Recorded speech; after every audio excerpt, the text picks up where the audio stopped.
Hey everybody, Max Kevin here. It's the Little Cutie UFC podcast, where all I do is make one podcast once a week, talk about the UFC, and then maybe don't make any more podcasts ever. I mean, what else I'm going to talk about? Oh, I could talk about my comedy career. It's really taking off. It's really flying high. It's really rocketing to the moon. My comedy career. We'll talk about that a little later in the podcast. Well, first we'll just talk about the results there real quick. UFC 286. I won most of my bets. I think the one bet I did lose was Joanna Wood, the old woman, versus Luana Carolina, the young Brazilian. How do you lose? You're 29 years old. You lose to a 37-year-old. Oh my god. That's just sad, man. That's just sad. I won my other bets though. I won all my other bets though. Oh no, I guess I lost. I lost my Roman Dolidze.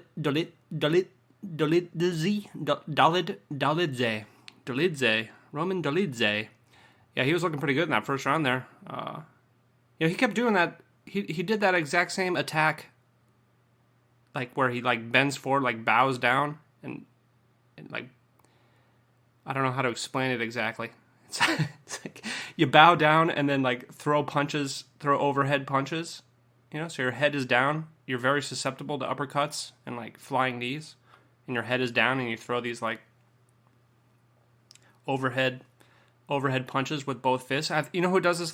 Volkanovski does this a lot. That's pretty much his bread and butter there. He kind of like bends down and throws both fists forward, But Volkanovski tends to like kind of like jump in and then do that. But Roman Dolidze, he kept spamming that, and it was working pretty good in the first round there. But then didn't work too good in the second and third round there, And of course I lost that bet, so I was upset. But the one judge gave Marvin Vettori all 3 rounds. I don't know if you were watching that first round there when Marvin Vettori got rocked. I don't know. Guess don't care about that. All right, well.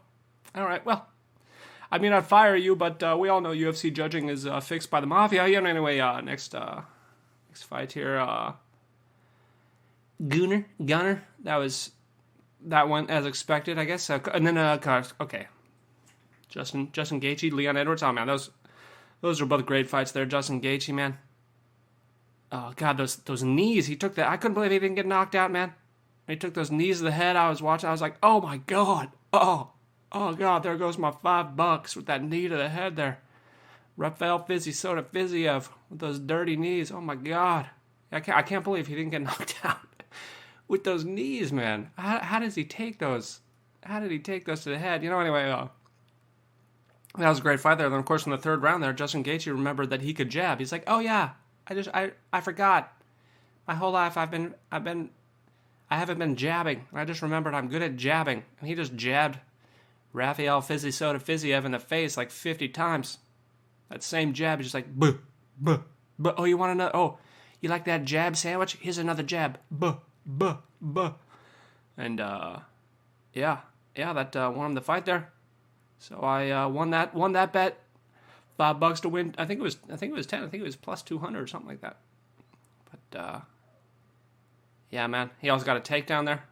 Was that his first takedown? How does a decorated wrestler only have like one takedown? I don't know. He just doesn't like taking people down, I guess. Then of course we had Leon Edwards versus Kamaru Usman. Leon Edwards too, man.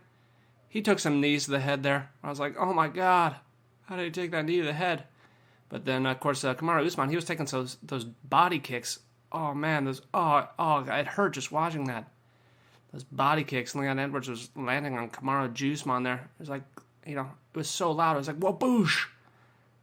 I was just like, oh, God, man, that must have hurt so fucking bad. Yeah, I wonder, Kamaru Usman, I wonder, if just Father Time is catching up to him. He looked a little slower in that one, or maybe just those body kicks just slowed him down. Oh my God, those look like they hurt so bad. But, yeah, some people are saying, like, Justin Gaethje was saying Kamaru Usman won. It's like, I don't know what fight you were watching there, dude. I mean, I know he is your teammate, but he is your teammate. Let's try to be a little objective here, Let's try to be slightly objective. Because that was a clear win for Leon Edwards, even though he was kind of cheating a lot. Yeah, he, like, kicked Usman in the balls a couple times. He was grabbing the fence there. Leon, you cheater. You can't be cheating like that. You can't be grabbing the fence there. Yeah, I felt like that, that lost point there. I thought maybe it would end in a draw or something, because it was a pretty close fight. But I guess, Leon did get it done. I felt he did get it done. Anyway, that's enough for the UFC. What's today? Is today Thursday? I don't know if I'll make another podcast before the next UFC where we got Vera versus Sandhagen. I'll put $10 on Sandhagen. I don't think Marlon Vera has anything for him. Marlon Vera he's I don't think he's that good. I don't think he's very good. But he's just kind of got a lot of hype because he beat old man Dominic Cruz, and then he beat old man Frankie Edgar, and he fought Rob Comic Sans Font to a decision. And of course he did beat Sean O'Malley there, but that might have been just a fluke lucky calf kick, as Sean O'Malley says. He's he's undefeated in his mind. Anyway, that should be a good fight actually. Next week, Vera versus Sandhagen. Oh yeah, okay. We also got Holly Holm versus Yuna Kunitskaya. Holly Holm's 41 years old. She's still fighting, and she's the favorite. And how bad is Yana Kunitskaya? I was thinking about putting some money on her, but she's not very good either. But I feel like 41 years old. How can you lose that? So I'm thinking about putting some money on Yana Kunitskaya. I think she's the girlfriend of Thiago Santos, or maybe they even got married. Because I think on the betting website they call her Yana Santos. I think, is that a typo? Are they married? I don't know. Anyway.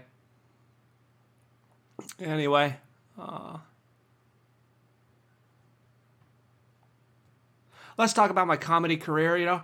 My rocketing comedy career, I don't know. I've had last month I had like a really great set. Last month, one of the best sets of my life, I would say. The audience, it was a great audience, man. They were laughing at everything, and it's just one of those sets that it makes you feel so good, man. It makes you feel so good, You're just like, oh yeah, I just gave all these people orgasms. Oh yeah, I'm a $2 whore. I give people orgasms, but they're laughter. It's laughter orgasm, It felt real good, It was one of those sets too. Like all the other comedians were like coming up to me after, like they're like, "Oh my god, that was a great set. Oh my god, that was so. Oh my god." I was like, "Yeah, thanks. I'm pretty cool, huh? Yeah, I'm pretty cool. I'm pretty cool, And when you have a set like that, it's like, and you do the same. I did the same jokes like the next week, and it wasn't as good, And it's like, I guess it's like doing a drug, They say that first time you do heroin, it's so good, but then you keep trying to chase the dragon, Keep trying to chase the dragon, trying to get that same high, but you can never do it again. Then you become a heroin addict, and then you're on the street giving $2 hand jobs because you're a $2 whore just to get your next fix. And you can't even get real heroin anymore, You gotta get that fake shit. The what do they call it? Methadone? Is that what it is? Hey, homeless man, let me give you a hand job for $2 so I can get my methadone at the methadone. Oh, you already got you don't have any money, but you got the methadone. All right, give me that. Anyway, so you do the same jokes like the next week, and they don't do that well, and I'm just like, you're just like looking at the audience like, God damn it, why can't you be as cool as the people last week? Why is no one laughing? And like, of course, I had another set like last week. I don't know. Every comedian was having trouble. Like there was just the audience just didn't feel like laughing very much. Like every comedian was having a little trouble. But it's like the highs and lows, man. The highs and lows. Comedy's mostly lows, though. It's not too many. I mean, recently it's been mostly lows for me. I don't know. It's like, not that I'm bombing. I'm not bombing. It's just like that. I don't know. Audiences aren't really laughing. They're just sort of chuckling. And you're just like, do I suck at this? Is it? Do I suck or do you suck? That's what I'm trying to figure. I can't figure out if I suck or if you suck. Then of course there's still, there's some I wouldn't say issues with the club, but just like I mean, we still don't have a full, like the open mic nights. There's still almost nobody there, you know. And I'm just thinking like, why don't we have 50 people here every night, you know? And like, I don't know. I don't know anything about running a comedy club, but I just feel like it should be extremely easy to have 50 people there every night. But there's certain things that the club is doing to, I would say, discourage people from showing up, or just not even attempting to, you know, get as many people as possible. The goal does not seem to get as many people as possible into the room, you know. And so, as a comedian, that's frustrating for me, you know, because like I want to like do new jokes, or like I don't feel motivated to even go to the open mics anymore, you know, because it's like the same comics every time, and they've all seen my jokes, you know. It's just like I'm performing for like 3 people, you know, 3 people that haven't heard the jokes before, and like 15 people who have. And I don't know if you guys have ever told jokes before, but if you're in a room with 18 people and 15 people have heard the joke already, you know, it's like they already know what you're going to say, and so it ruins the magic trick, you know? Like if you're a magician and like 15 people know how the trick is done, and you're performing the trick in front of them, and they all know that you're a fucking liar, and you got a rabbit shoved up your ass that you're going to use to pull out of that hat, you know? It's not a magic rabbit. You were just hiding it in your ass the whole time. You know that they know that. You know, it kind of ruins the magic trick. You know? So I don't know. I just feel like I spend so much time like thinking about comedy and worrying about comedy, but I don't know why. Like why? It doesn't make me money. It doesn't. You know, the great Adam Carolla says, if it doesn't make you money, it doesn't make you happy, why are you doing it, you know? It definitely doesn't make me money, and it only occasionally makes me happy, you know?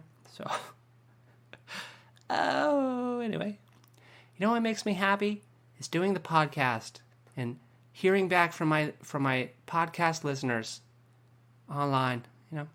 Anyway. Yeah.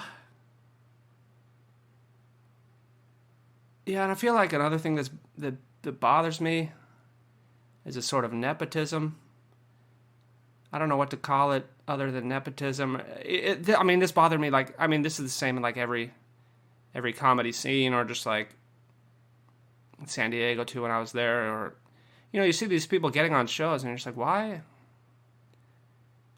them, not me? Why them and not me? Or not even why them and not me. It's like, why them and not anyone else who's much better? That's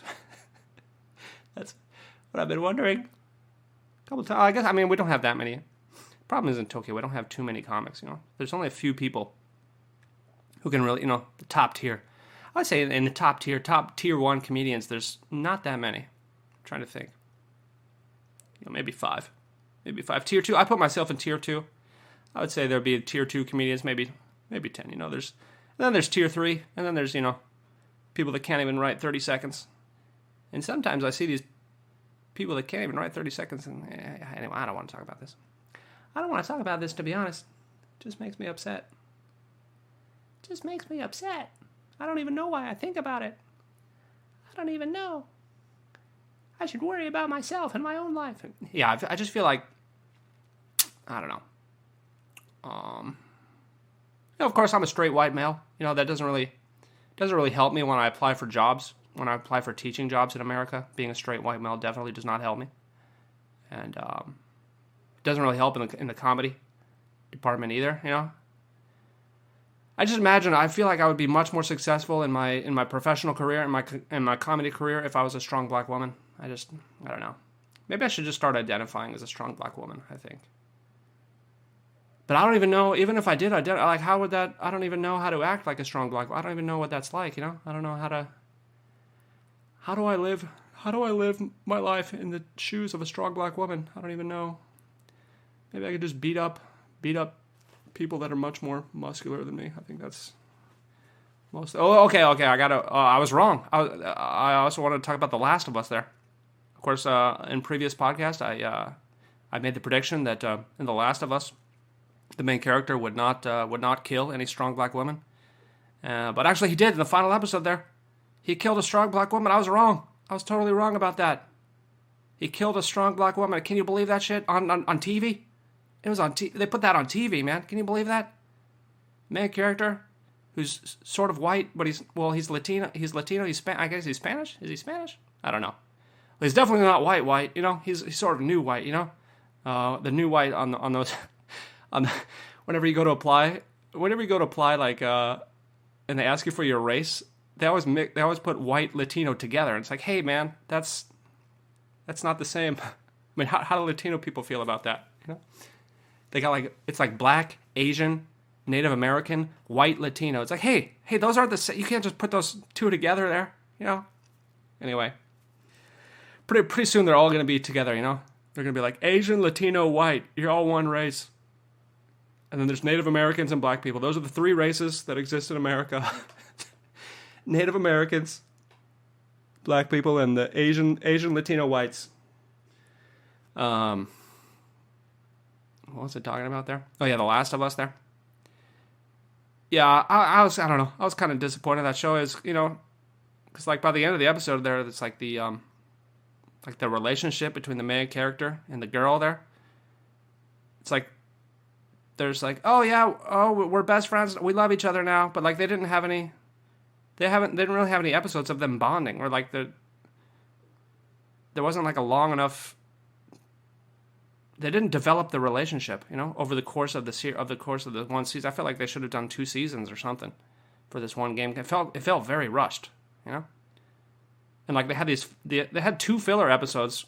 They had the third episode, which was like the gay guys, the gay love story, which is actually the best episode of the series, which had nothing to do with any of the main characters, but it was the best episode of the series. And then they had another one, which was you know, Ellie's lesbian love story, which was the worst.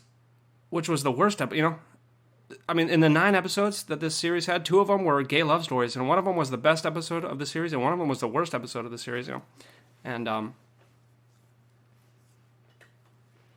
then, but they didn't really have any episodes that like really strengthened the relationship of the 2 main characters. You know, and then so by the time the thing ends there, and he's like, the main character's like, fuck the cure. I don't care about the cure. I gotta kill all these people and save my daughter again. But you don't really feel like they even have a relationship or a connection, you know? I feel like they could have, like they did some time skip, you know? They did like, after episode 5, they're like, 3 months later. And now I feel like maybe you shouldn't have done that 3 months later, time skip that. I mean, we could have used a couple episodes there. Could have used a couple episodes there to develop the relationships of the main characters, you know, so their motivations made sense by the end of the series. Anywho, it was all right. It was all right. Last of Us. It was all right. Not a terrible piece of shit like Watchmen, but not a terrible piece of shit like the last few seasons of Game of Thrones. But not an awesome series like the first few seasons of Game of Thrones. Or maybe The Boys. The Boys.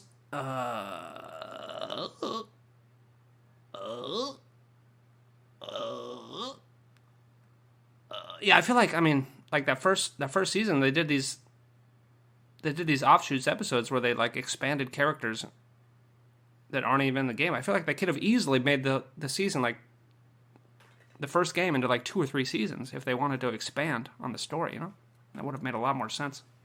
And it would have made the character motivations a lot better. I felt like it was just kind of rushed. Anyway, I'm not in charge of any HBO TV shows, nor will I ever be. So, guess my opinion doesn't matter. What else is going on here? Oh, the Powerball winner. The billionaire the guy that won $1 billion gambling. He just bought a $25 million West Hollywood home. You know, it's all right. I mean, I guess if I won $1 billion, I might... $25 million, that's all he only... Why didn't he buy that $300 million one? The one? And that's what I would have done, you know? But it looks pretty nice. I've seen this guy's house. It's all right. I don't know if I would have paid $25 million for that. Does he really want... He wants to live in L.A. too? He wants to live in West Hollywood? I mean, if I was a billionaire, I wouldn't really want to live in L.A. Like, what? L.A.'s a dumpster, you know? I'd want to live in, you know, somewhere nice. Like, I don't know, San Francisco. Oops, that's also a dumpster. guess there are no nice cities left. I would just buy like a bunch of land, and then like hire like a bunch of like Ukrainian refugees to have like a battle royale on my land, have them all kill each other, and then pay their families some money, like in that TV show. What was it called? Squid Game? That's what I would do if I won $1 billion. I would just buy a bunch of land in Montana, and then wherever war-torn country, just pay a bunch of refugees to come over, and then have them all kill each other. Anyway, thanks for listening. Maybe we'll see you tomorrow.